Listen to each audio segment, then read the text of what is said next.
Те искат да ни спрат. Ти може да ни помогнеш. В трудни за демокрацията времена ние сме на твоя страна.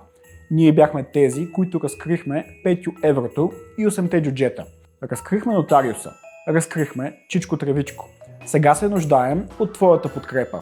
Работата по отстояване на демократичните ценности и върховенството на правото става все по-трудна.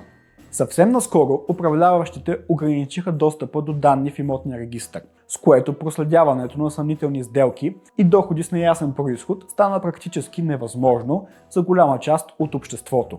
Правят се и опити за изменение на закона за достъп до обществена информация. Основен инструмент, чрез който ние от Антикорупционен фонд изискваме документи от публичните институции. Подкрепи усилията на Антикорупционен фонд за разобличаване на схемите, чрез които шепа хора ограбват общите ни блага. За всяко дарение на стойност над 130 лева ще получиш тениска на Антикорупционен фонд с карикатура.